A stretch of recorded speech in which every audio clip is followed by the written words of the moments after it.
Graça e paz, queridos irmãos. Louvado seja Deus por estarmos aqui mais uma vez. Nós aqui desse lado da tela, você desse lado do seu notebook, do seu celular, do seu televisor. É um privilégio estarmos aqui mais uma vez e é tempo da gente agradecer a Deus, voltarmos para a sua palavra e ouvirmos a sua voz. Espero que você esteja bem em nome de Jesus. Pastor Onésimo, firme e forte, só no soquinho, sem socar um ao outro, misericórdia. O senhor está bem? Graças a Deus, bem, muito bem. Graça e paz, queridos. Vamos, com a graça de Deus, caminhar um tempinho juntos. Amém. Coisa boa a gente poder ter a palavra de Deus, ter recursos para que de alguma maneira a gente fique próximo uns aos outros. É bom, é agradável a gente, de alguma maneira, vislumbrar essa aproximação, mesmo que virtualmente, remotamente nessa hora. Já convido você, chame seus familiares, aqueles que estão no quarto, na sala, cozinha, reúna todo mundo. Se você for ouvir, participar desse momento a sós e ficar no smartphone, minha sugestão é, coloque o fone de ouvido, te ajuda a ouvir melhor, a prestar mais atenção também. Caso contrário, se você for mandar para um televisor, essa é a temática da noite. Revolução na sociedade, na igreja e na família. Vamos falar um pouco sobre isso. Muita gente já falou sobre revolução. O que será que esses pastores vão arranjar hoje, hein? Podia estar escrito em vermelho, essa revolução aí, não ia dar muito certo não, né, pastor? Vocês estão bem, queridos? Vamos orar? Antes de mais nada, já tem muita gente entrando, um alô aqui para os irmãos. Pastor, conta aí para os irmãos como é que foi a semana do senhor, como é que o senhor está? Então, eu estou bem, graças a Deus, a semana foi boa, Deus tem sustentado a nossa saúde, houve um equilíbrio de saúde e o que mais tem me alegrado é poder estar trabalhando para Deus o tempo todo. Então, glória a Deus, é para coisa isso que boa. eu existo. Essa frase é bonita, né? É para isso que eu existo. Amém. Amém. É para isso que nós estamos aqui. Amém. Um abraço a todos que já estão conectados conosco. Vamos orar? Vamos agradecer ao Deus, vamos suplicar para que Ele nos favoreça nesse momento. Pastor Onésimo poderia fazer essa oração em nome de Jesus? Pai, enquanto começamos esse culto aqui, essa live, esse estudo da Tua Palavra, nosso coração diz para nós, claro, movido pelo Teu Espírito Santo, que nós somos fracos, dependentes do Senhor, e nós não vamos conseguir nada, absolutamente nada, se a gente for na nossa própria força. Por isso a nossa oração inicial é: ajuda-nos, Senhor, tome-nos nas Tuas mãos, cuida da nossa boca para que profira somente louvores ao Senhor, profira somente aquilo que vai agradar ao Teu coração, cuida dos ouvidos dos nossos irmãos que estão em casa, para que, de maneira que eles ouçam, cuida dos olhos para que eles vejam somente aquilo que vai agradar ao Senhor, e ouçam a Tua palavra, e mais do que isso, que todos nós juntos, com o mesmo objetivo, possamos praticar o Teu ensinamento, para que sejamos melhores na nossa qualidade espiritual de vida, possamos agradar a Ti e ajudar nesse processo de semear o Evangelho nesse mundo tão caótico, tão problemático, tão extremado, tão revolucionário no sentido errado, no sentido que desagrada o Teu coração. Por favor, nos ajude. Não queremos nem apontar o dedo em riste julgando todo mundo, mas ao mesmo tempo não queremos ser covardes, escondidos debaixo da cama, deixar de fazer a nossa parte em anunciar as verdades imutáveis do Senhor. Precisamos de fazer isso. Clamamos que o Senhor nos ajude e o Senhor nos guie no nome de Jesus. Amém. Amém, amém. Muita gente entrando aqui já, pastor, que coisa boa termos esse retorno dos irmãos. A Luísa, graça e paz, irmãos e pastores, amém. Amém. A Ivanilda, boa noite, pastores, boa noite você também, querida, graça e paz. Estela, ô tia, eu te mandei parabéns na terça-feira aqui pela live, acho que você acabou não vendo. Um abraço especial, parabéns ainda em tempo, que Deus continue a te abençoar, te fortalecer, te favorecer, te encher realmente de motivos para sorrir, sempre diante de Deus. Cleuzinha mandando um alô aqui, um bracinho, coisa... Cleuzinha, eu falei que terça-feira. Hoje o pastor David não está aqui, o pastor Onésimo não está aqui. Aí eu falei assim, meio que na ironia, né? Que bênção.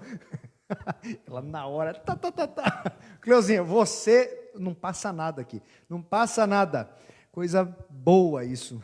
Isso é. Seu Benedito Valério, boa noite, pastores. Deus abençoe grandemente. Abraço. Um abraço ao senhor também, meu irmão. Hoje nós falaremos sobre esse tema, revolução, na sociedade, na igreja e na família. O texto base que utilizaremos é da Epístola de Romanos, no seu primeiro capítulo, a partir do versículo 18. Mas por que a gente foi escolher esse tema? Incentivados por algumas conversas que temos tido há alguns dias, né, pastor?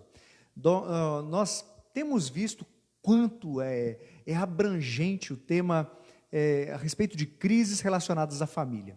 Não é novidade, ninguém ignora que, de certa maneira, os valores, os princípios cristãos que deveriam ser vividos nas famílias e na sociedade como um todo, estão debaixo de um grande questionamento e estão também debaixo de grande ataque. A gente sabe que tudo aquilo que a gente conhece, vindo da tradição reformada, da tradição cristã, da tradição bíblica, tem sido questionado veementemente. Não apenas isso, tem sido ridicularizado, tem sido completamente desprezado. E tudo que é falado a respeito disso, com um conceito cristão, é tido de uma forma pejorativa como moralista, como retrógrado. E eu gostaria que, nesse momento, a gente pudesse voltar os olhos exatamente para essa temática. É importante, não é não, pastor? Com certeza, aí o Gilson Santos. Gilson Santos. Um artigo que a gente leu, muito bom. O Gilson fala uma coisa tremenda, tanto o ideal de Deus, quanto a lei de Deus, precedem a criação da igreja. Ou seja, tudo que a gente falar aqui não é só para a igreja, é coisa interna, é coisa para todo mundo. O ser humano foi criado para funcionar assim, na sua sexualidade, de acordo com a vontade de Deus, e na sua família, de acordo com a vontade de Deus.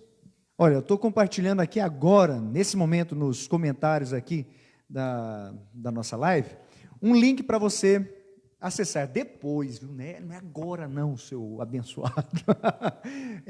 Tem um artigo muito bom, foi publicado no site Voltemos ao Evangelho, escrito pelo pastor Gilson Santos, pastor Batista, foi publicado agora no dia 20, último dia 20 desse mês.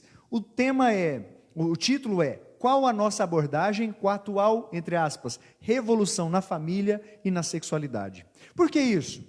A proposta, irmãos, de desconstrução, a desconstrução, melhor dizendo, de todos os valores cristãos, valores bíblicos, valores moralmente voltados para Deus, especialmente quando contrastados com as influências filosóficas da contemporaneidade, a gente vê que dentro das universidades, nas salas de bate-papo, nos segmentos mais diversos da mídia, nos contextos onde são formadas as opiniões, nos movimentos sociais por aí, aqueles organizados e os não tão organizados assim também, sejam nas instituições mais tradicionais ou nessas mais novas, a gente tem percebido que, infelizmente, esses valores a respeito de família, a respeito de igreja e, consequentemente, a respeito de sociedade, têm sido extremamente questionados.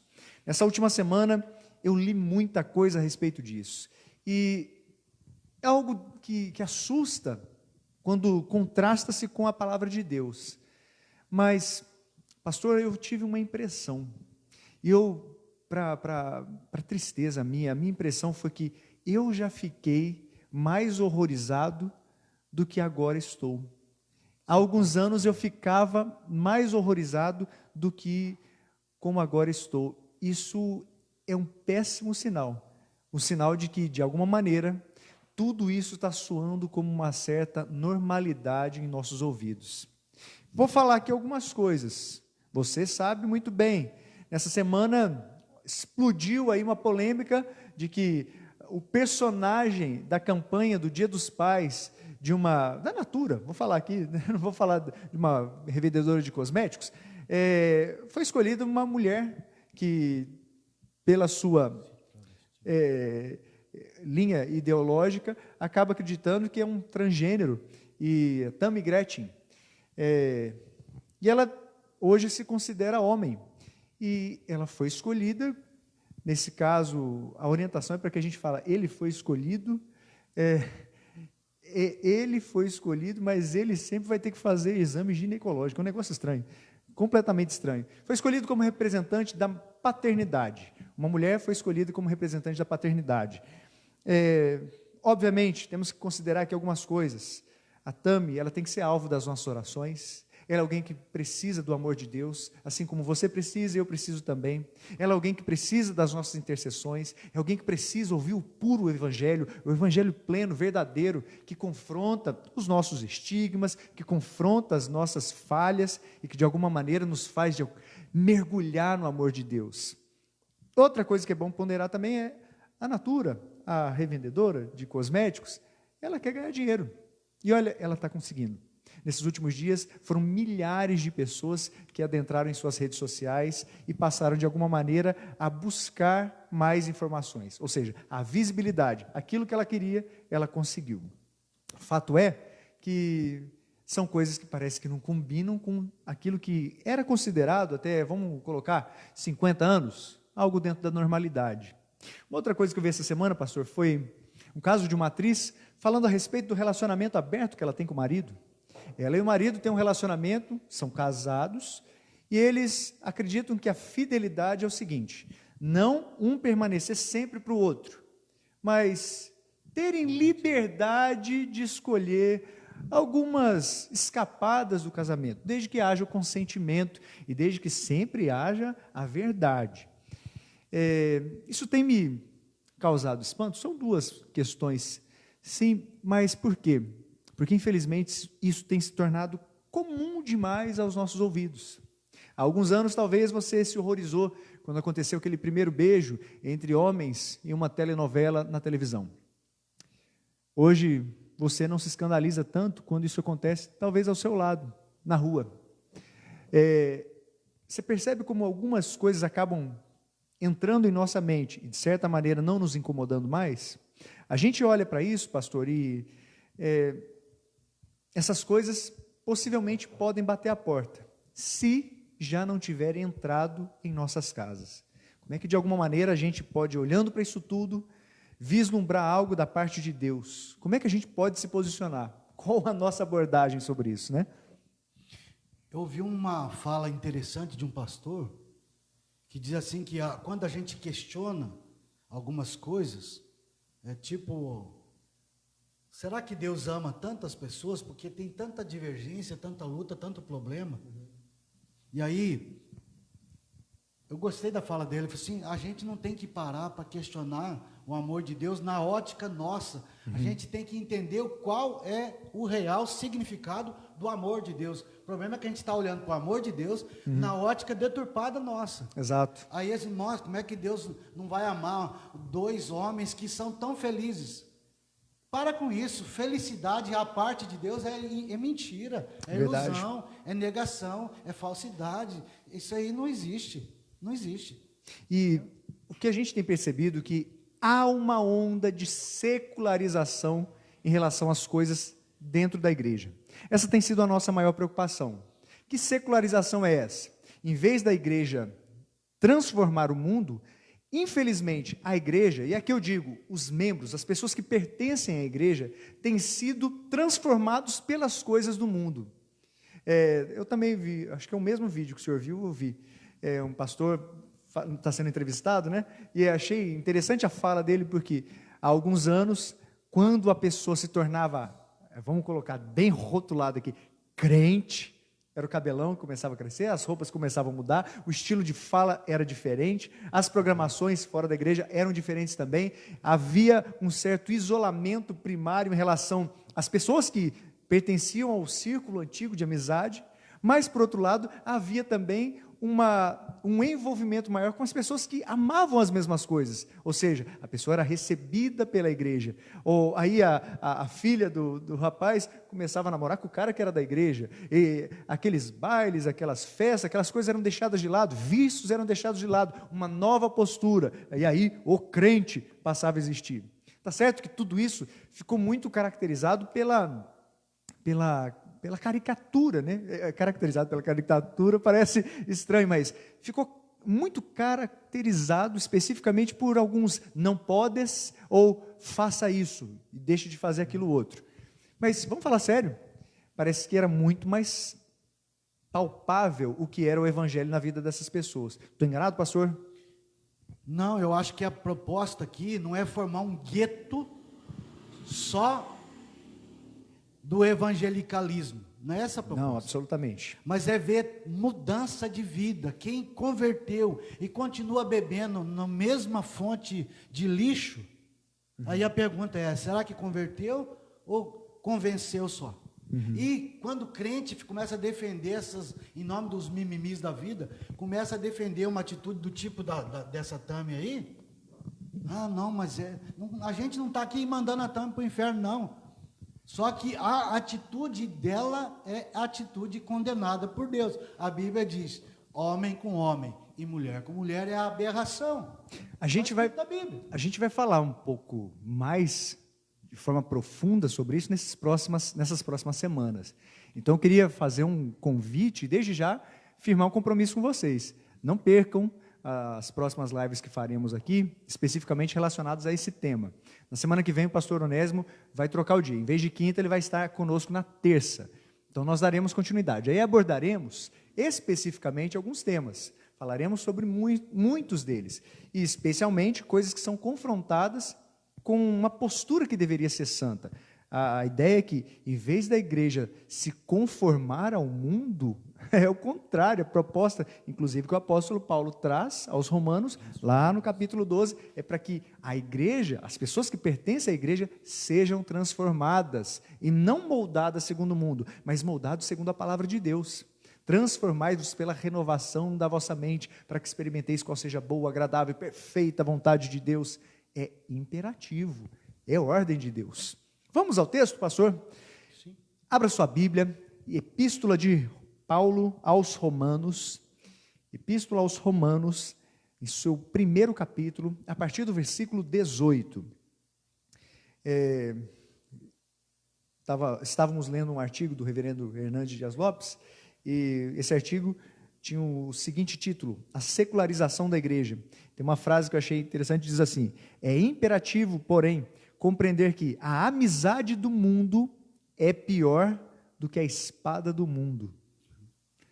Olha, precisa ser diferenciado, porque a amizade do mundo pode ser algo muito legal. E vamos falar sério, gente. Infelizmente, a igreja tem tentado fazer programações para atrair as pessoas de fora da igreja.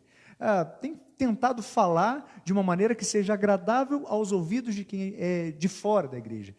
E, de certa maneira, quando a gente escuta isso, a amizade do mundo é algo pior do que a espada do mundo, é porque, de certa maneira, se nós nos assemelharmos tanto às coisas que não pertencem aos princípios bíblicos, que não são regidas pelos princípios bíblicos, infelizmente a gente vai se distanciar daqui. E é muito melhor sofrer pela espada que o mundo oferece do que ser confundido com o mundo. De certa maneira é isso. Caio Fábio certa vez disse, quando a igreja se parece tanto com o mundo para ganhar o mundo, ela perde o mundo e a si mesma. Quer dizer, o prejuízo é maior. Então a gente não tem que parecer com o mundo, a gente tem que ser acessível ao mundo, mas as coisas do mundo não podem pertencer à nossa vida. Vamos ler aqui, pastor, o texto? Vamos fazer leitura alternada. Sim. Eu já expliquei isso aqui algumas vezes na igreja.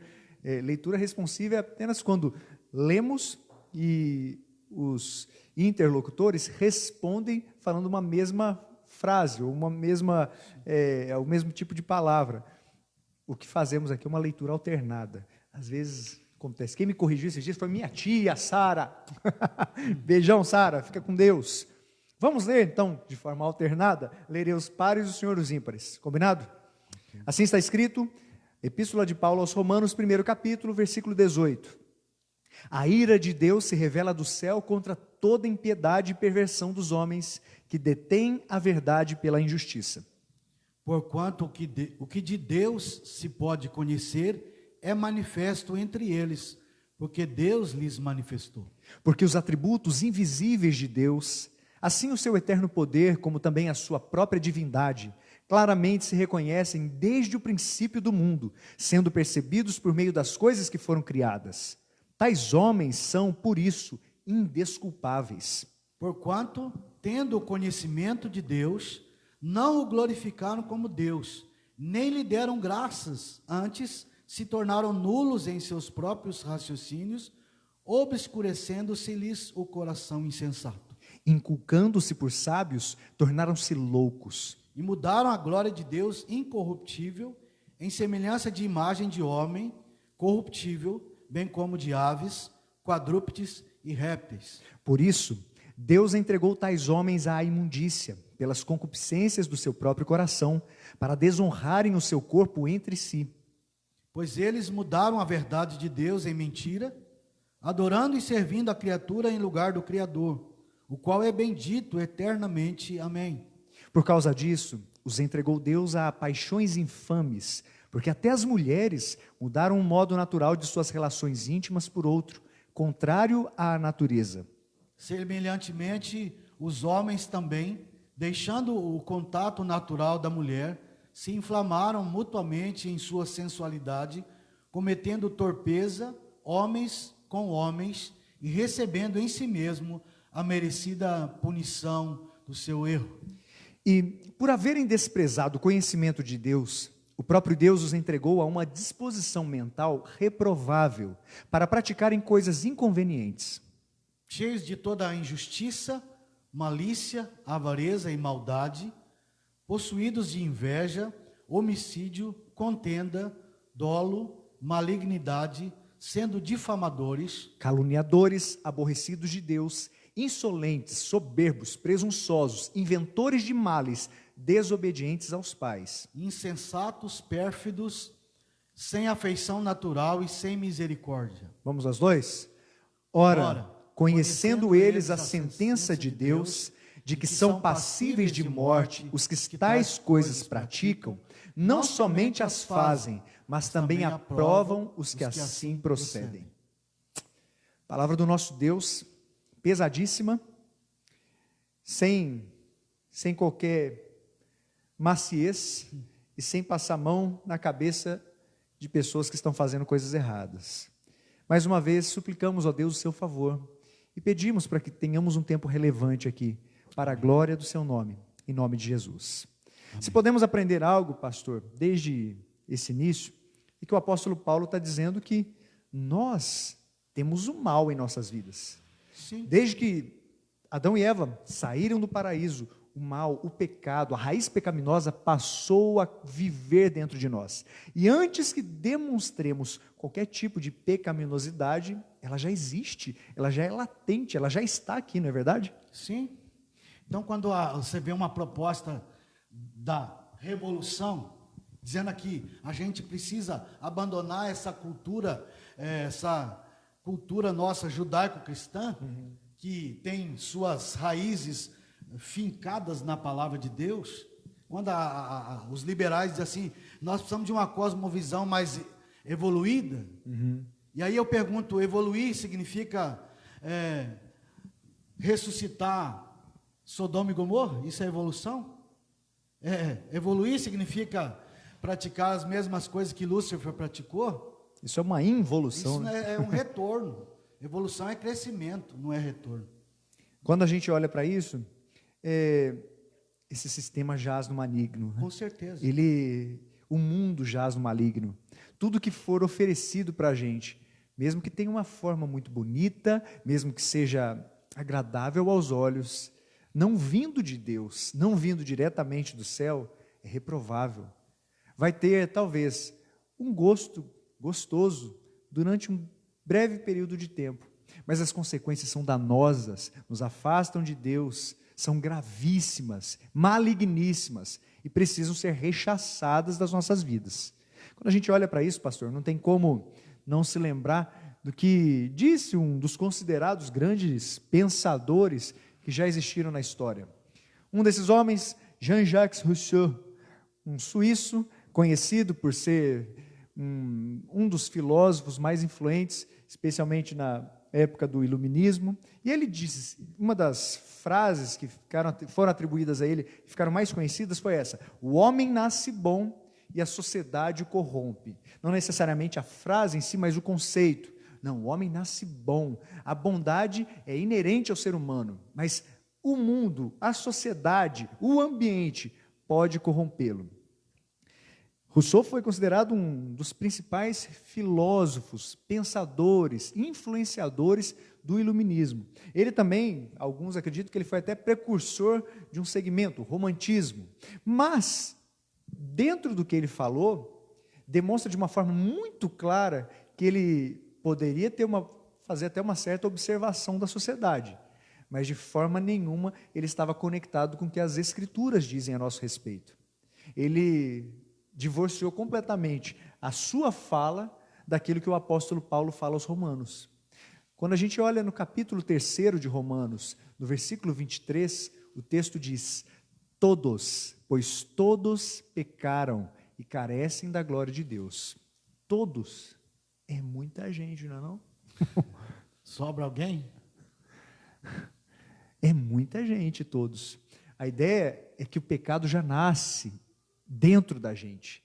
Eu nunca dei uma aula para as minhas filhas para que elas mintam. Até falo de uma forma veemente lá em casa: nós não aceitamos mentira. E quando eu falo isso, até falo assim: papai mente? Elas assim, não. E teve um dia que elas mentiram. Elas nunca tinham recebido um ensinamento, uma aula, uma videoaula, um tutorial de como mentir, mas mentiram. Elas nunca assistiram um tutorial de como não emprestar brinquedo para outra pessoa. Mariana, primeiramente, quando começou a crescer, filha única, quando em algumas oportunidades tinha a possibilidade de emprestar algumas de suas coisas, ficava, agarrava, é meu. Eu nunca ensinei isso para ela, nem tampouco a Aline. E, de certa maneira, a gente já percebia, olha só, já nasceu em pecado foi concebida. Por mais que a gente olhasse para a ternura, para a docilidade, para a beleza, para a ingenuidade, a gente, olhando para as Escrituras, tinha que reconhecer pureza na parte essencial, na essência do que a palavra representa, pureza só na glória. Mesmo que nós não enxergássemos as possibilidades e não tivesse sido cometido nenhum pecado gravíssimo, mas a raiz pecaminosa existia. Me lembro de uma vez que ela escondeu o brinquedo atrás dela quando eu estava procurando. Não de uma forma de brincadeira, não. Me lembro como se fosse hoje, brincando em casa, a Alice já era nascida, a Alice colocou o brinquedo para trás. E aí Mariana falou: está atrás dela. Ela: não está. E aí Mariana quis pegar, ela: é meu. E é engraçado porque, engraçado não, é triste, porque a gente é assim, a gente é egoísta. A gente vai falar um pouco mais sobre isso. Detalhe: Rousseau desconsiderou completamente a possibilidade de nascermos em pecado. Não é um meio que nos corrompe, nós somos corrompidos, por isso o meio está corrompido. Onde o ser humano estiver, o meio estará corrompido. É o contrário, não é o meio que vai nos corromper. Tem uma sala em determinada casa que faz com que a pessoa se torne má. Não é isso. Na realidade, a sala pode até estar boa. Até disseram, pastor, que pode existir uma igreja perfeita nesse mundo, mas no dia que o homem colocar o pé lá dentro, ela deixa de ser perfeita. Que coisa, hein? Mas não existe. Não existe mesmo. Olhando para isso, não tem como deixarmos de mencionar: o coração do homem é uma fonte poluída. Isso tem que ficar muito claro para você e para mim. Se quisermos dar continuidade a esse estudo aqui, temos que entender: o coração do homem é uma fonte poluída. Por quê? Não é porque só o mundo jaz no maligno. Não é porque Satanás vai tentar de alguma maneira nos atrapalhar. É porque o pecado já existe na sua vida e na minha vida. Na palavra do Senhor somos ensinados que fomos concebidos em pecado nos concebeu. Nascemos e em pecado nos concebeu as nossas mães. E quando a gente começa, pelo menos, ter isso aqui como ideia, esse processo de secularização da nossa mente, ele acaba, de alguma maneira, encontrando uma barreira, porque se eu acredito de uma forma plena que eu sou pecador e que basta dar uma chance para que eu comece a trazer coisas pecaminosas para perto de mim, se eu tiver essa consciência, eu passo a evitar, eu passo, de alguma maneira, a olhar para aquele que é santo e, de alguma maneira, me chama a ser santo também, me chama não a não errar, é impossível viver essa vida sem errar, mas a me lavar mais vezes no sangue de Jesus. Está dando para entender? Pastor, estou falando demais. O que é isso? Qualquer boa teologia fundamentada na Bíblia vai ter que dizer que o homem é depravado naturalmente, e totalmente depravado. Totalmente depravado. Como Paulo diz assim, ele vos deu vida estando vós mortos nos vossos delitos e pecados. Sim. Quer dizer, houve uma ressurreição espiritual. Então o homem não é bom por si só. Bom por si só é Deus. E a gente depende dele para poder viver uma vida piedosa. Amém. Pastor, a gente vê uma outra coisa nesse texto, uma característica que, olhando para as Escrituras, olhando para o trecho que lemos de Romanos, o apóstolo Paulo rejeita a ideia de que o maior problema humano é a falta de conhecimento. E, na realidade, ele até coloca aqui que, porquanto, versículo 21, tendo conhecimento de Deus, não o glorificaram como Deus, nem lhe deram graças, antes se tornaram nulos em seus próprios raciocínios. A ideia que o texto nos passa é que, deliberadamente, o homem aboliu Deus de sua vida. Ele preferiu viver de forma independente de Deus, desde o Éden, desde os nossos primeiros pais. Em vez de viver em dependência de Deus, o homem quis viver uma independência de Deus. Isso faz toda a diferença, hein? Faz uma vogalzinha ali, uma letrinha NM, faz toda a diferença, uma sílaba seria o caso, né? Pastor, nesse caso, a gente não pode se esquecer quem nos criou. Sim. Quem nos criou? Quem foi? Foi Deus. Ele conhece o nosso ser, Ele sabe o que precisamos. Olhando para isso, fala-se tanto em respeitar essa patente de um invento. Como é que é essa história de respeitar patente de inventos? Inclusive até é crime, né? Se eu resolver usar o que você... Eu estou sendo um plagiador, se eu levar... Plagiador. Se eu usar algo que não é meu. Exato. Então, agora eu vou lá, pego a sexualidade e a família, que é patenteada pelo Criador, e vou modificá-la, adaptá-la ao meu bel prazer. Estou certo fazendo isso? Portanto, eu tenho que perguntar ao Criador, ao dono da patente, posso alterar aqui alguma coisa? Logicamente, as minhas alterações serão alterações grotescas, então ele não vai alterar, não vai aprovar. Vou aqui fazer a leitura aqui de uns recados. A tia Marlene mandando um abraço especial para o senhor aqui, viu? Isildinha Muradas, eu vi a senhora, eu a vi durante a semana. A senhora vai lembrar aqui, se a senhora estiver participando, esposa do Atilano Muradas, pastor, músico, homem de Deus, cujo tive o privilégio de assistir uma live junto ao pastor Jeremias, e eu te ouvi, Zildinha, ouvi sua oração, e eu creio plenamente que Deus continue a abençoar. Ela escreveu: Terceira Igreja Presbiteriana de Itajubá, minha igreja querida, bons tempos, ótimas lembranças, amigos eternos, amo. Puxa vida, eu não sou dessa época, eu queria resolver esse problema, vamos estreitar os laços em nome de Jesus. Amém. Venha Isildinha e venha o Atilano também, glória a Deus. Coisa boa. Valéria, um abraço. A Ivanildo escreveu aqui, pastor: infelizmente nós humanos somos egoístas, queremos sempre o melhor para nós, esquecemos do próximo e muitas vezes esquecemos sim do nosso ser e semelhante. Que triste.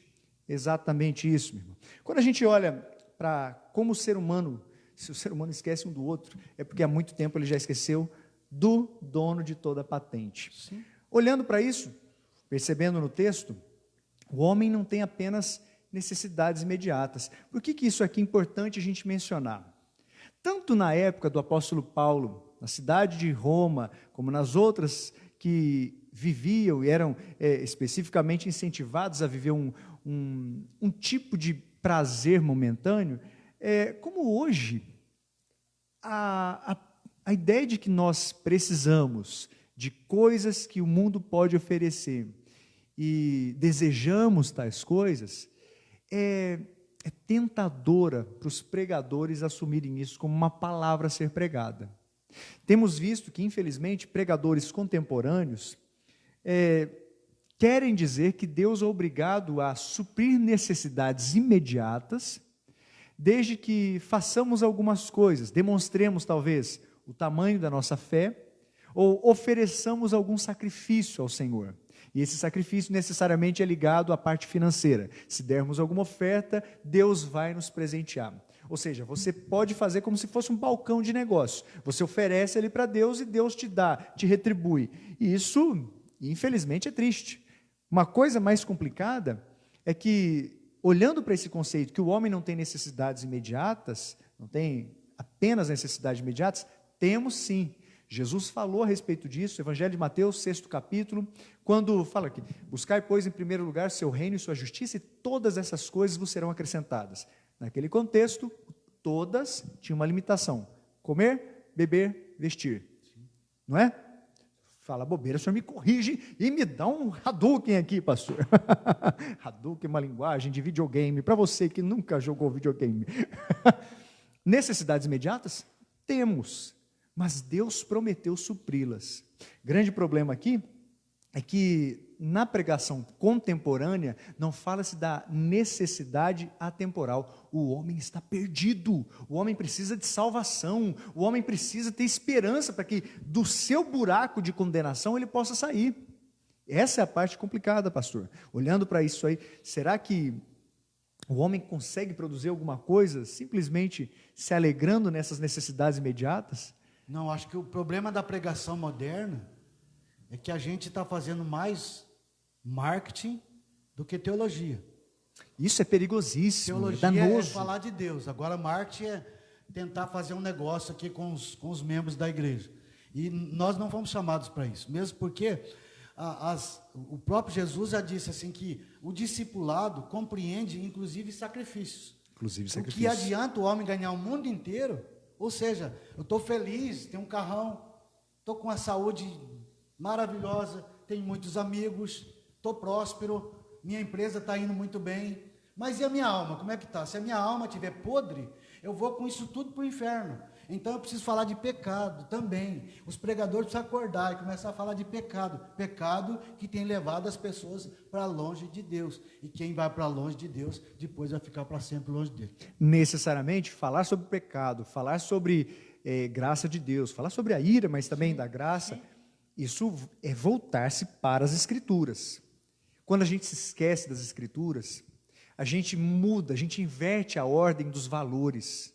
A gente passa a amar as coisas e usar as pessoas. Só um exemplo. A gente vai falar mais sobre isso nessas próximas semanas. A gente vai falar sobre divórcio, a gente vai falar sobre homossexualidade, a gente vai falar sobre aborto, a gente vai falar sobre criação de filhos, a gente vai falar um monte de coisa aqui. Aguarde e confie, vai ser bênção para a glória de Deus.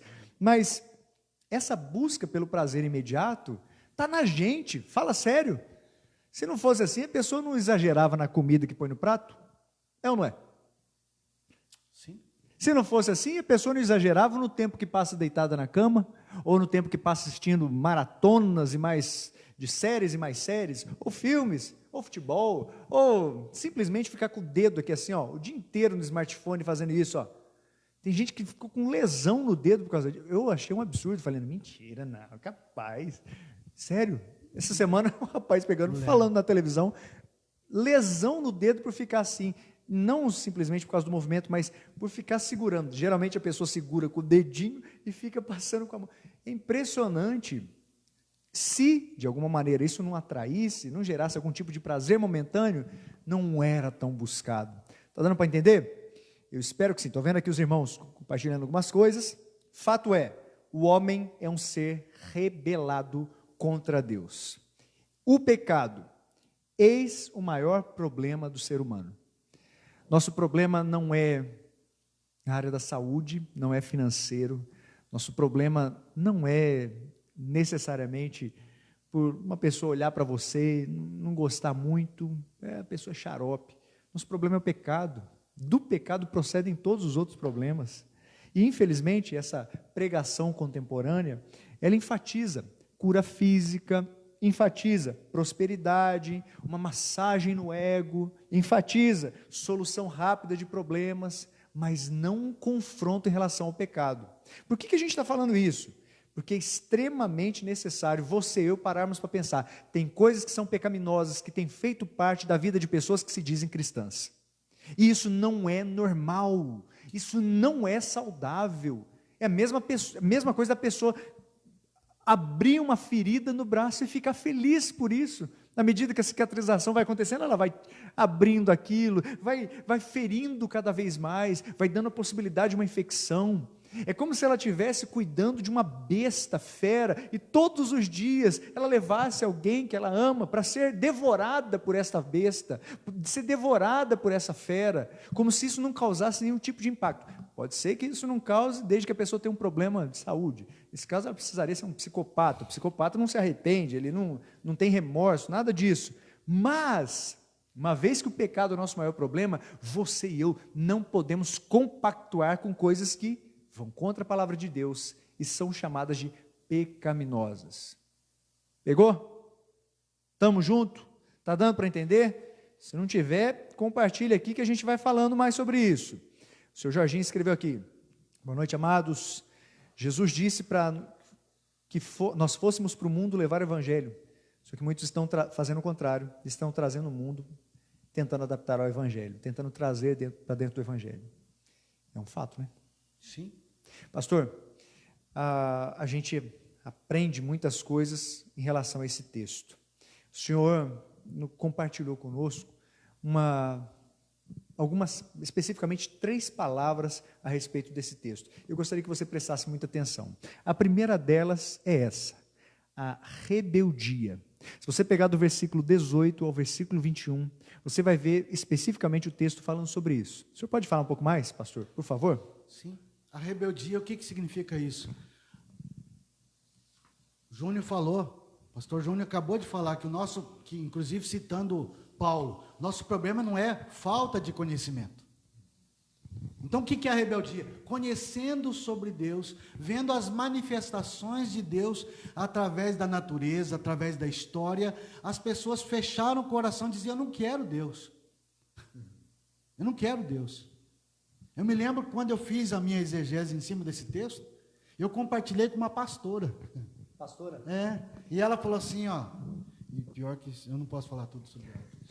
Eu compartilhei com uma pastora, a pastora disse assim, para quem, só um detalhe, para quem está ouvindo, e não pertence à igreja presbiteriana, na igreja presbiteriana não existem pastoras. Ela era metodista. As mulheres não são ordenadas dentro da igreja presbiteriana, por isso que a gente... Aí a pastora disse assim: seminarista, os pecados são mais sociais do que espirituais.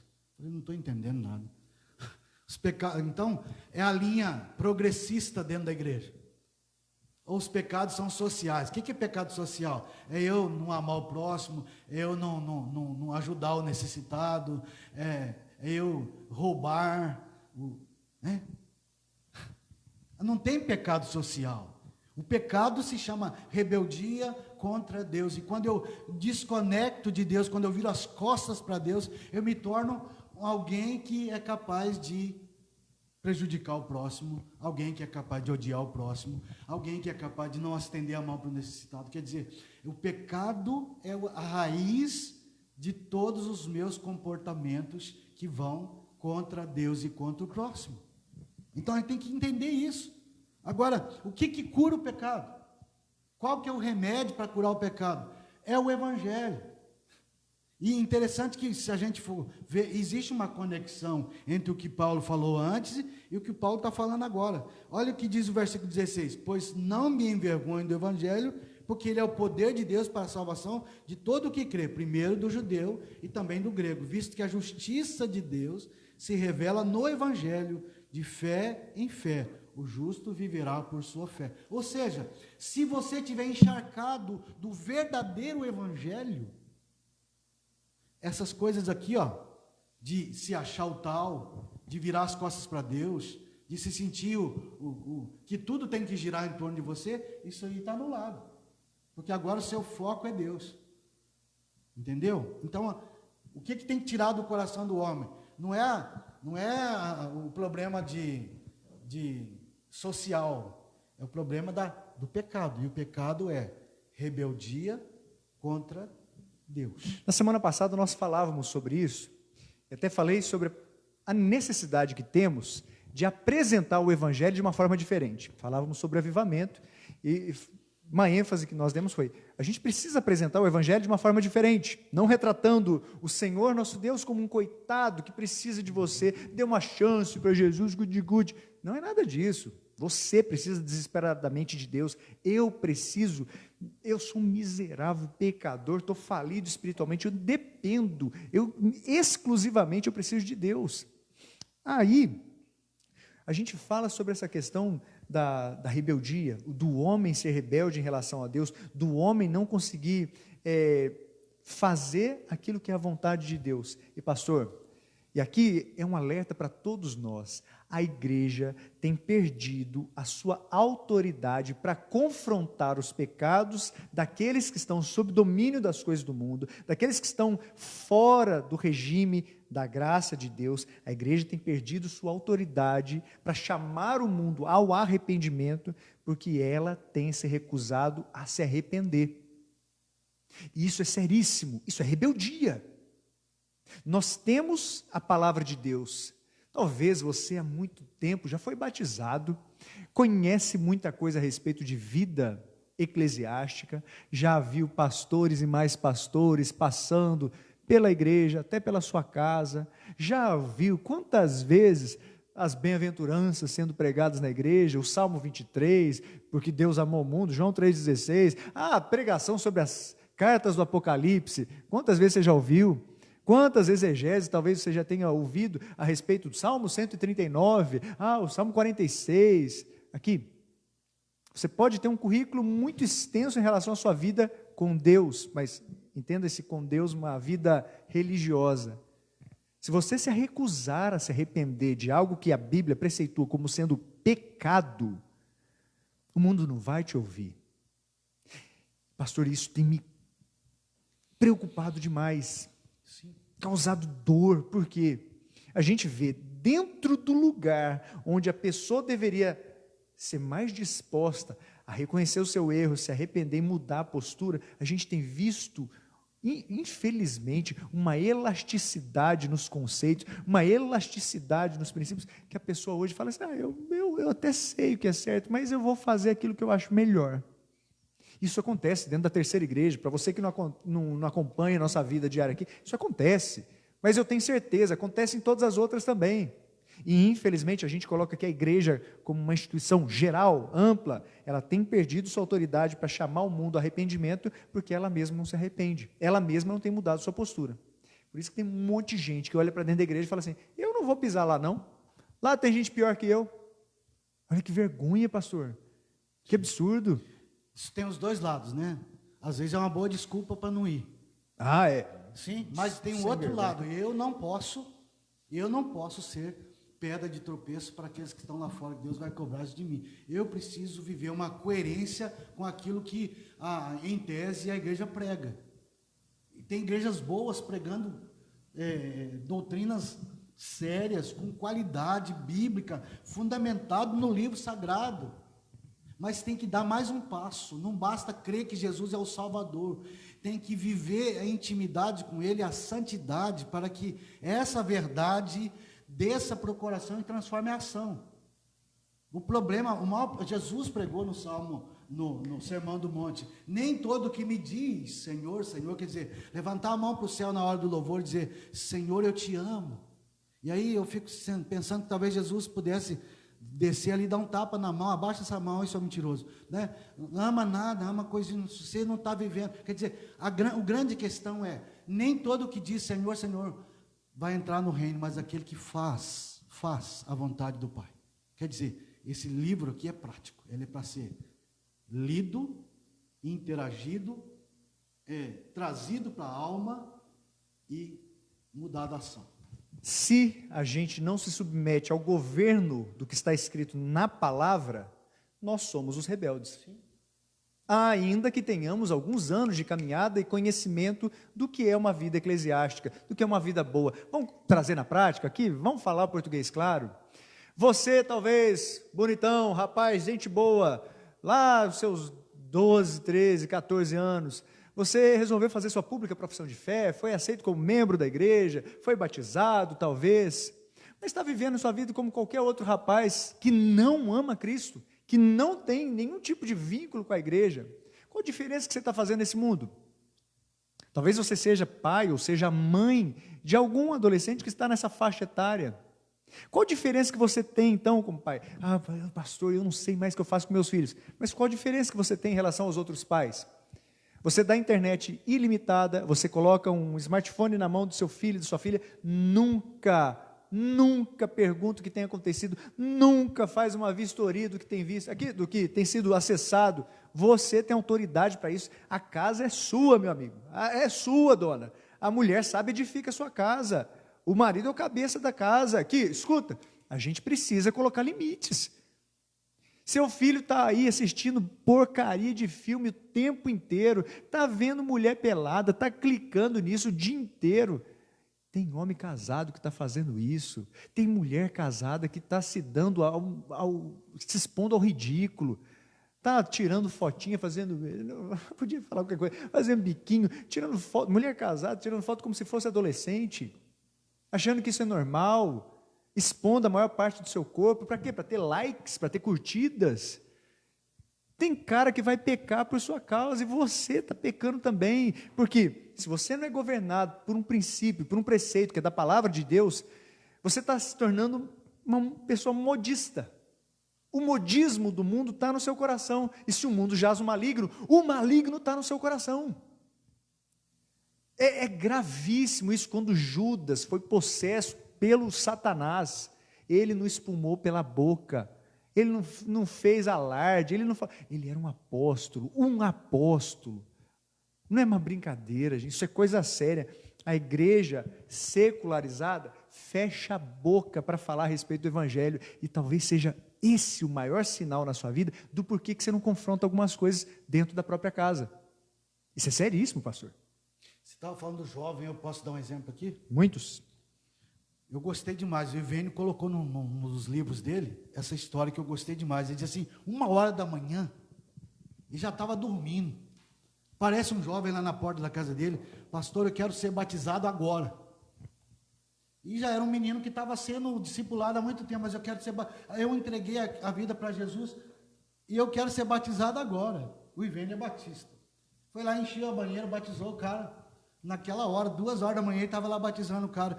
O cara saiu do batismo e falou assim, agora eu vou para casa, vou terminar o meu namoro com a minha namorada lá, porque a palavra de Deus me ensina que eu não posso fazer sexo com a minha namorada.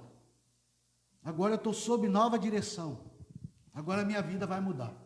O Ivênio não falou para ele, você tem que fazer isso. Ele que se propôs a fazer. Aí eu lembrei do Zaqueu, eu resolvo dar aos pobres metade dos meus bens, e se em alguma coisa eu tenho defraudado alguém, restituo 4 vezes mais. Quer dizer, ele se propôs, e quando a gente converte de verdade, a gente se propõe a mudar de vida. Não é porque tem uma lei, o pastor vai ficar vigiando o que eu estou vendo na internet, o pastor vai ficar vigiando como é que está o meu relacionamento com os meus pais, o que eu estou fazendo na escola. Não, é algo de dentro para fora. Se não houve conversão, não adianta, o cara pode ficar preso dentro do guarda-roupa, que ele vai continuar pecando. E para uns aí, o cotovelo é um negócio que deixa o cara doidão já.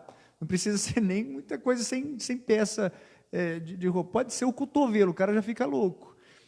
Detalhe importante, a secularização é um processo.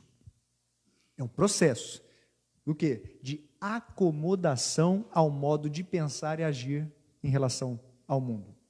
Pensar e agir do mundo. Ou seja, você se acomoda, você baixa a guarda, você não se defende mais. Aquilo que antes gerava espanto, hoje é normal. Aquilo que antes gerava até sua revolta, hoje atrai sua atenção. E talvez você, que era uma pessoa que combatia, talvez hoje incentive. Talvez ainda não faça isso, mas se de alguma maneira for se acomodar, vai acabar fazendo. Isso é gravíssimo. Pastor? Eu tenho uma conhecida. Sim. Que tinha medo de sangue, e ela desmaiava quando via sangue. Se tornou uma ótima enfermeira. A gente acostuma. O problema é quando a gente acostuma com o pecado. Se eu tenho medo do pecado, tenho medo de desagradar a Deus, eu fujo do pecado, eu estou num estágio bom. Mas se eu for acostumando com ele, amanhã ele fizer parte da minha vida, eu acomodei. Acomodou. E aí eu estou do lado de lá, servindo, dentro do reino de Deus, servindo o adversário. Já pensou que tristeza? Demais. Uma segunda palavra chama a atenção aqui é o orgulho. Do versículo 22 ao versículo 25, a gente vê algo maior sobre isso. Esse orgulho, ele tem algo ligado com a rebeldia, não tem, pastor? Sim. Por causa do meu orgulho, eu alimento a rebeldia. Eu quero ser mais eu, está entendendo? Eu quero ser mais eu. Eu não quero ser o dependente de Deus, como você falou lá do jardim. Eu quero ser independente. Aliás, tudo começou lá, quando o diabo sugeriu que o homem comesse do fruto do conhecimento do bem e do mal, que ele ia ser como Deus. Aí ele abandonou a bênção de ser sustentado por Deus, abençoado por Deus, ter comunhão com Deus, ter relacionamento com Deus. Ele abandonou tudo isso para tentar ser igual a Deus e se tornou igual a Satanás, rebelado contra Deus. A ideia é bem ampla, ela poderia ser mais exaustivamente aqui contemplada, mas é que a igreja deve estar no mundo, mas o mundo não pode estar na igreja. Há um orgulho de achar que nós somos agora a nata. Aqui, chegou a salvação, parou aqui na vida da gente. Ela chegou e parou. Estamos salvos, uma vez salvos, salvos para sempre. Então, quer dizer, se Jesus vai salvar realmente, eu não vou nem pregar o evangelho. Tem uns loucos que falam isso. Tem gente que não entendeu direito o que é o evangelho ainda. Mas, detalhe, a igreja deve estar no mundo. Nós não somos pessoas que vão ser retiradas do mundo. Até o próprio Senhor Jesus, em sua oração sacerdotal, diz isso. Não peço para que os tires do mundo, mas que os preserves do mal. Tem uns que entendem só a primeira parte dessa frase na oração de Jesus. E falam, não os tires do mundo. Então, já que não tirou do mundo, então estamos no mundo aqui, vamos ferver. E às vezes não faz nem com o sentido de ferver, mas infelizmente a acomodação faz com que o orgulho tome conta. Nós somos da igreja do fogo. Eu vi uma irmã aqui compartilhando, sou assembleiana. Olha que bênção, Bete Amaro. Outros vão falar assim, eu não sou da igreja do fogo, mas eu sou da igreja da tradição. Eu sou um reformado, eu vim tenho parentesco com fulano, Beltrano, Cicrano, aqui, Calvino, tem as institutas, já li diversas vezes, eu já fiz cursos teológicos. Se de alguma maneira isso não for colocado em prática, não serve nada, você pode ser crente do fogo, mas infelizmente tem alguns que são considerados crentes, mas vão para o fogo. Vão para o fogo, não do Senhor purificador, não, vão para o fogo do inferno. Até o diabo é crente. É importante a gente mencionar isso. A Bíblia, que é a palavra de Deus, que é a base da nossa crença, ela diz que Satanás, ele teme e treme diante de Deus. Então, ele crê em Deus, ele teme a Deus e ele treme. Tem gente que hoje, dentro da igreja, já não crê mais em Deus, não teme ao Senhor e jamais tremeu. Satanás é mais crente que algumas pessoas. Pastor, isso é tenso, isso é triste. Isso, infelizmente, olha, tem dias que eu perco o sono por causa disso. A gente chora por causa disso, a gente chora, a gente lamenta, porque Isso não está distante da gente, isso acontece aqui no dia a dia. É uma conversa que a gente tem e a gente vê como estão elásticos os princípios. Isso é triste demais. A igreja foi tirada do mundo para que de alguma maneira volte para o mundo e leve as boas novas à salvação. Só quando a pessoa não tem um coração orgulhoso que ela vai fazer isso. A gente vê que esse homem moderno, ele se acha no centro, né, pastor? Sim. Como que a gente pode resolver esse problema olhando para esse conceito que a palavra de Deus nos ensina? Então, o contrário de orgulho é a humildade, né? Fato. Então, o próprio Jesus já diz lá no Mateus 5:3, né? 5º capítulo, versículo 3, ele diz: bem-aventurados os humildes, falamos esses dias nesse texto.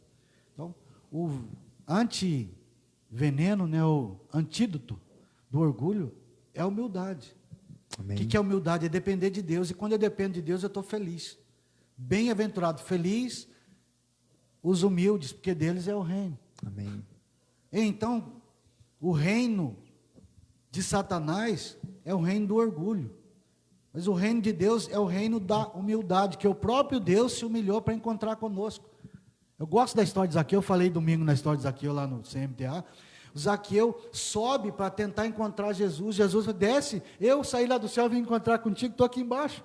Entendeu? Tem gente que quer subir, se promover, achar que eu sou do ministério tal, eu sou o tal, eu fiz teologia tal. Abaixa a sua bola, querido. Abaixa a sua bola, querido. O nível nosso é o resto da cruz de Jesus. É lá que nós estamos. Amém. Quem tentar se projetar está mais parecido com Satanás do que com Jesus. Jesus desceu. Jesus deu um soco no estômago de Satanás, quando a proposta de Satanás quer ser joia, quer ser legal, quer ser o cara. Coma do fruto que você vai ser como Deus. E Jesus se tornou como nós. Ele fez o contrário, ele se tornou como nós, para fazer com que a gente se aproxime de Deus. Não é subindo que você vai encontrar Deus. É humilhando aos pés da cruz que você vai encontrar Deus. É por isso que Deus, ele tem que ser prioridade na nossa vida. Se ele não for prioridade na nossa caminhada, absolutamente nada vai estar de acordo com a vontade dele. Quando Deus não é prioridade, o homem passa a ser o centro do culto, o centro das decisões, o centro das sensações. Quando nos colocamos no centro, através desse orgulho, até tirei a palavra aqui, mas através desse orgulho a gente se coloca no centro de tudo, Deus é desprezado. E quando Deus é desprezado, tudo degringola. A igreja vai impactar o mundo, não quando ela buscar a amizade do mundo, mas quando ela pregar a verdade do Evangelho. Ou seja, qual é a verdade do Evangelho? Traduzindo, seria nos tirar do centro de todas as coisas e apontar para quem de fato está no centro. Sim. Jesus. Ele é o centro de todas as coisas. Nicolau Copérnico, certa vez chegou com a ideia dizendo que a Terra não era o centro do universo. Ele não foi muito bem ouvido, não. Anos se passaram, surgiu um seguidor, Galileu Galilei, que pegou e falou: realmente, a Terra não é o centro do universo. E ele aponta para o céu e aponta lá para o Sol e diz: eis o centro do universo. Detalhe importante que parece que naquela época as pessoas, assim como hoje, não gostam de ser contrariadas. E quando Galileu aponta para o Sol, ele de certa maneira está dizendo: nós não somos o centro de nada. Nosso sistema é heliocêntrico, não é geocêntrico. De certa forma, quando Jesus vem, ele aponta para Deus e diz: o centro não são vocês. Você não é o centro.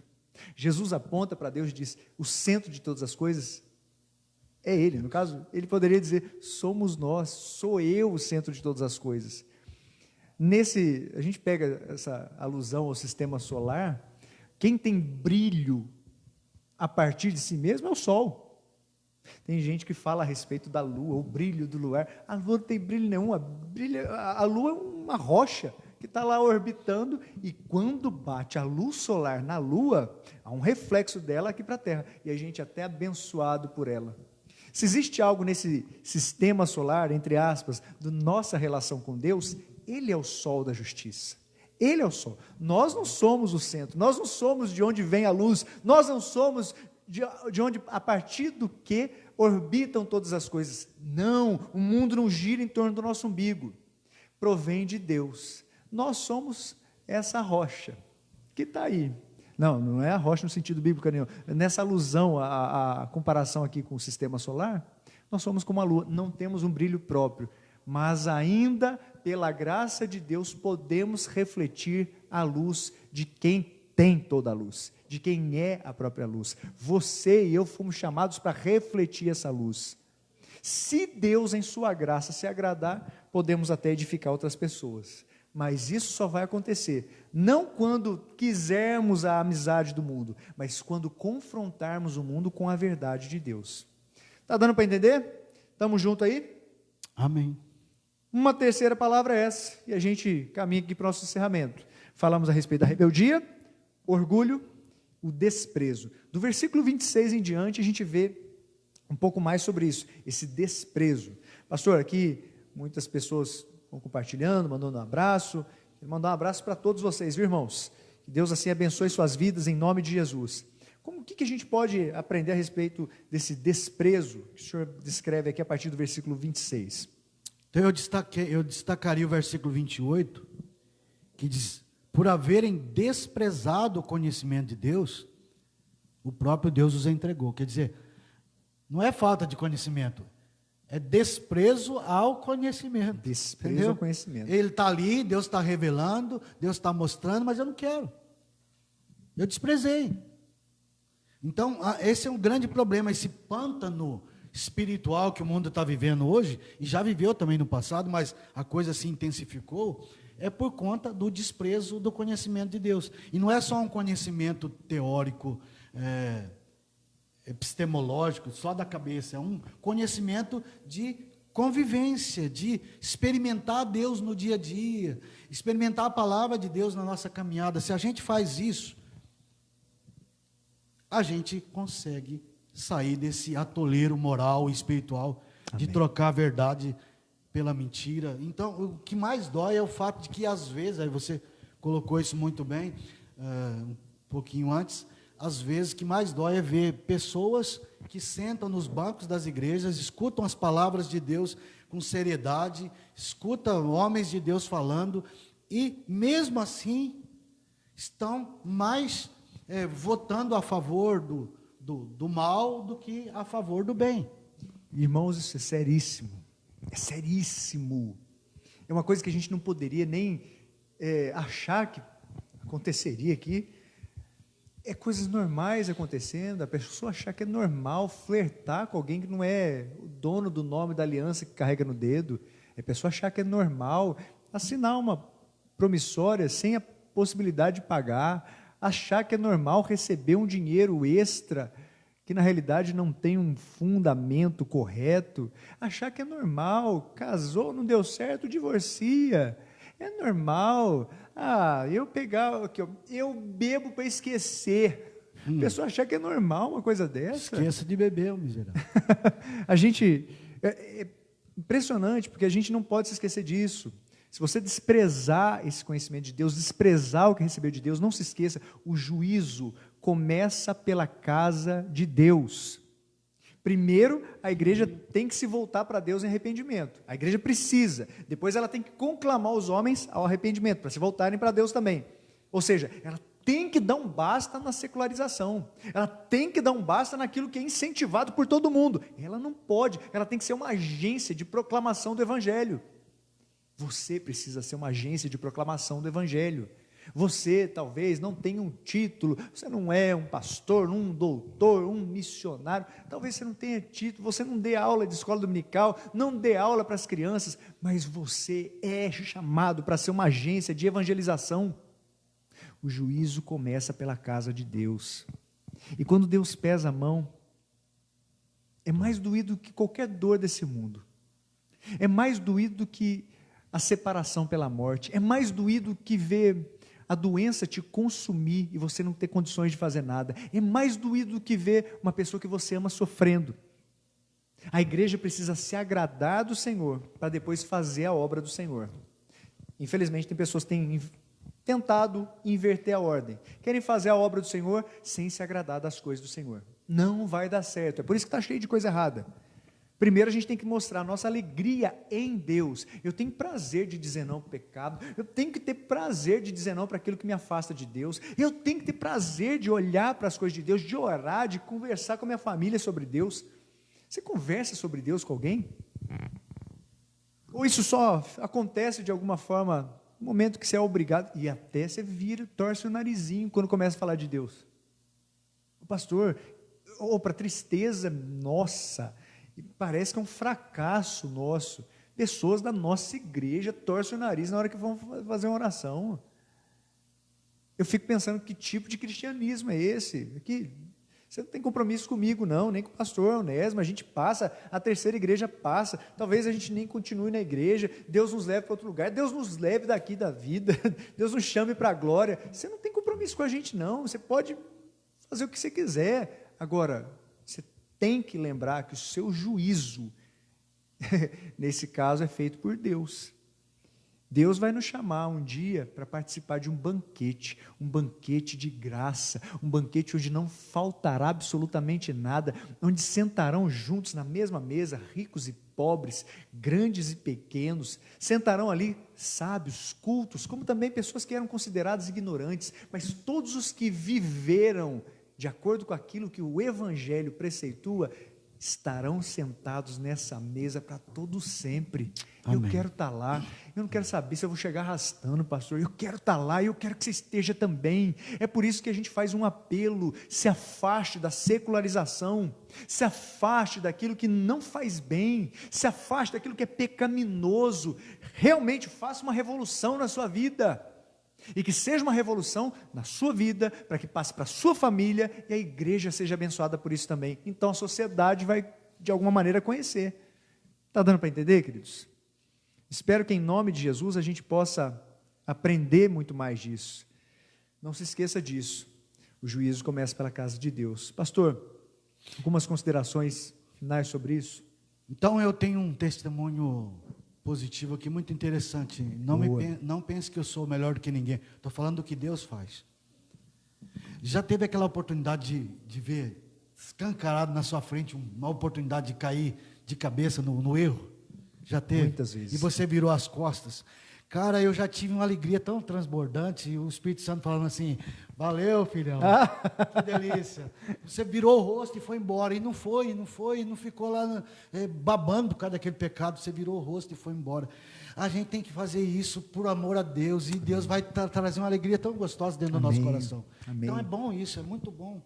Em nome de Jesus, não passe a achar que permitir determinadas coisas entrando na sua casa faz parte desse novo mundo, porque seja o mundo agora em 2020, seja o mundo em 2220, seja o mundo em 4020, se o Senhor Jesus não voltar, os preceitos são os mesmos. A sociedade ela tem alguns, parece muitas vezes até cíclicos, alguns movimentos que a sociedade faz, mas ela muda, vai mudar, os preceitos continuarão.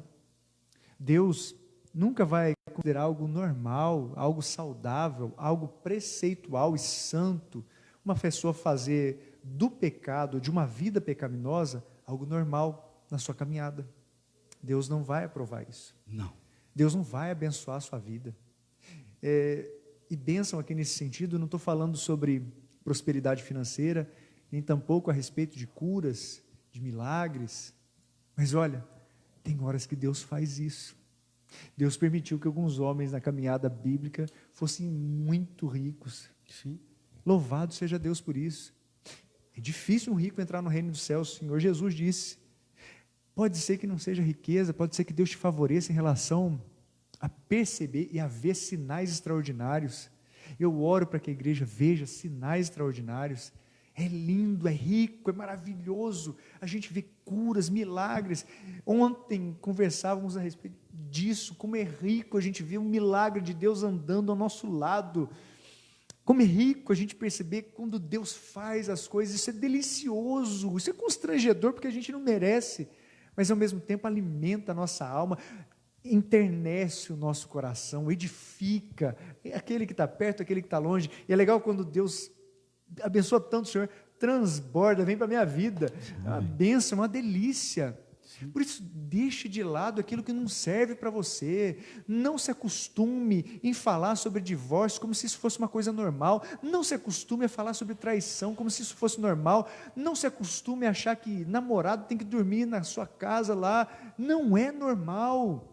Não é normal uma pessoa cristã, que vive com Deus, achar que tem que experimentar primeiro as coisas erradas para depois fazer as certas. Não é normal. Não tem que ter test drive nenhum, não tem que lanchar antes do recreio, coisa nenhuma. Deus é santo, Ele não vai mudar. E se você é casa de Deus, fique atento, o juízo começará pela casa de Deus. Nosso desejo é que Jesus nos abençoe. Nosso desejo é que rebeldia, orgulho, desprezo fiquem longe das nossas vidas, fique longe da sua vida, em nome de Jesus. Amém. E pastor, é impossível experimentar esse conhecimento de Deus e continuar da mesma forma. Com certeza. Quando eu me encho de Deus, quando eu experimento a delícia de que é ser preenchido a lacuna do meu coração com a presença de Deus, não é que eu não posso fazer mais nada, é que eu não preciso de mais nada. É mais não preciso do que não posso. É claro que eu não posso, mas prender o camarada para ele não fazer, se não enchê-lo, não vai adiantar nada. Então, quando a gente está cheio de Deus, a gente não tem rebeldia, a gente não tem orgulho, a gente não tem desprezo, porque os pais, e eu termino com essa frase, os pais, ou padrasto, sei lá o quê, do homossexualismo, do lesbianismo, do adultério, da poligamia sucessiva. O que é poligamia sucessiva? Eu não posso ter 5 mulheres, mas eu tenho uma, termino com ela, pego outra. Vários divórcios é poligamia sucessiva. Nós não estamos na África não, filho. Toma cuidado. Até lá é errado. Até lá é errado. Não é certo, só Sim. por causa da localidade, não é Sim. certo na tribo indígena. Não Não. é o ideal de Deus. Todo lugar onde teve qualquer coisa que foi considerada pecaminosa, perversa diante dos olhos de Deus, teve o peso da mão de Deus. Sim. Você olha para os homens da Bíblia que tiveram mais de uma mulher, que tiveram mais de um casamento, você vê como esses homens não foram abençoados no sentido específico de sua vida ali naquela área. Sim. Não, trágicas consequências aconteceram. Então, seja homossexualidade, o lesbianismo, seja poligamia, pornografia, pedofilia, Sim. calúnia, homicídio, mentira, fofoca, tudo isso tem que ser combatido no nosso meio, não pode ser Com normalizado. Se eu não adultero, se eu não tenho problema com homossexualismo, mas se eu ando dando cheque sem fundo, para baixo, para cima, aí eu estou em pecado, querido. Isso é errado, é mentira, é avareza. Bom, vamos pôr uns 3 pontinhos aqui, a gente vai ter que falar esses assuntos. A gente vai novo. falar e vai voltar em cada um deles. Queremos aqui deixar um abraço muito grande para todos que estiveram conosco até agora. E nossa irmã Joana aqui está falando, nosso compromisso é com Deus, temos que viver segundo sua palavra. Amém. Um abraço ao seu Milton. Foi aniversário do senhor também, né, seu Milton? Um abraço para o senhor, em nome de Jesus, que Deus te abençoe, para a glória dele. Vamos orar, pastor? Orar agradecendo a Deus, pedindo para que Ele continue a sustentar os nossos corações. Amado Deus, Santíssimo e Eterno Pai, diante de Ti, nos despojamos de quem somos, das nossas justificativas, das nossas desculpas, assumimos aqui nossas falhas, nossos pecados, e temos certeza, ó Deus, que absolutamente nada pode vir de bom alheio ao Senhor, ó Deus. Nada, absolutamente nada. Talvez o que o pecado nos dê é uma sensação de que o prazer pode compensar o erro, mas nós, olhando para a sua palavra, somos advertidos severamente a acreditar o contrário. O pecado pode proporcionar um prazer momentâneo, mas sua consequência é danosa, é morte. Obedecer ao Senhor pode trazer, de certa maneira, um constrangimento momentâneo, mas a consequência é vida, a consequência é proximidade com o Senhor, é bênção do Senhor sobre nós. Ó Deus, tem tantas pessoas que vivem como dizendo que são cristãs, mas têm comportamentos tão diferentes daquilo que sua palavra preceitua. Nós pedimos em nome de Jesus para que o Senhor nos ajude a mudar. O Senhor abençoe aqueles que estão aqui nesse momento. O Senhor cuide de suas vidas, cuide de seus corações e não permita que seus pés vacilem. Ó Deus, se a secularidade, se a secularização já tiver invadido e entrado dentro das casas desses irmãos, em nome de Jesus, ó Deus, que haja arrependimento, que haja uma nova postura e para a glória do Senhor, ó Deus, uma transformação de vida, que possa redundar em louvor ao Senhor e testemunho daquilo que seu Espírito Santo pode fazer. Ó Pai, guarde-nos, livre-nos de tudo aquilo que nos afasta do Senhor, em nome de Jesus, amém. Que Deus te abençoe, que Ele te guarde, que Ele tenha misericórdia de sua vida, que sobre ti Ele levante seu rosto, que Ele te dê a paz que não pode ser comprada nesse mundo, a paz que guarda mentes e corações em Cristo Jesus, hoje e sempre, amém. Cremos nisso, pastor? Amém. Fiquem em paz, queridos.